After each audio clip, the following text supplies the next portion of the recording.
We're going to act like this is an artistic choice, right? Change is inevitable. And we can say that like victims, or we can say that like martyrs, or we can say that as a warning cry, knowing we are the change and can't be stopped. This is change as an acronym for living life on our terms in all its parts. Climate, health, arts and culture, next generation, growth, education. This is change as a movement. This is change as a story. This is change as truth. The earth is our mother, and these streets are our homes, our playground, our work yard, our food source, and we claim that they will be made safe and clean, fruitful and nurturing, trailways and venues, rocks and soil, trees and water to sustain us all with room to grow. We claim our right to greater care, not because our bodies and minds are fragile, sick, diseased by nature, but because we're denied proper care, advanced care, even basic care.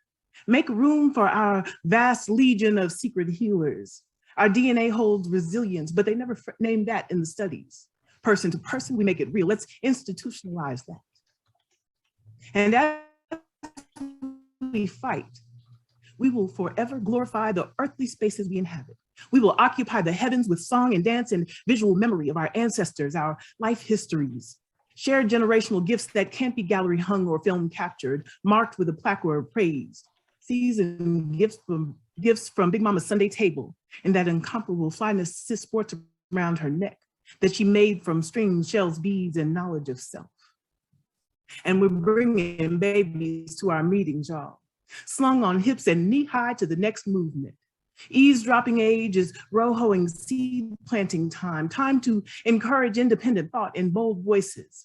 Let us raise youth armed to aim their defiance at systems that will be perfecting their silent chokehold long after we are no longer here to protect them.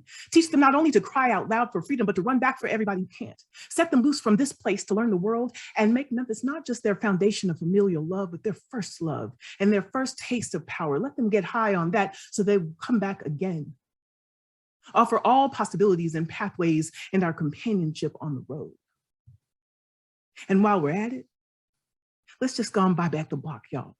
Let's chip in and put down, resist the usurping of our neighborhoods, drive out slumlords from nowhere who prey on poverty's bedmate lack of choice. Let's reclaim the landscape and build up agri-hoods. Let the church doors be open to the Freedom Campaign. Let the schoolyard be grounds for the doctor's clinic. Restore every abandoned building to a purpose. Put fresh food stores just up the street and let the corner stores be king. Let us be $15 investors in our brick and mortar futures, and don't ask us where we stack our coins. In return, we'll build mountains. Reframe civilization, learn history. We've done it before. We're reclaiming education, linking arms with mighty giants, some known, some not. Relentless caregivers, faithful teachers, torn administrators, classrooms to systems, the young people who the school shut out, and the students who love to learn. We name that education doesn't end at 18. There are life skills and trades and professions to be pursued long after that last school bell rings. Each one teach one can mean just that. We claim a lifetime of learning. Change is freedom. Change is inevitable. And we can say that like victims, or we can say that like martyrs, or we can say that as a warning cry, knowing we are the change and can't be stopped. This is change as an acronym for living life on our terms in all its parts.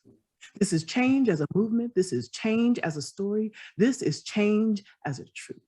And liberation is ours, even if we change ain't gonna come. It's here. Run, Kelly.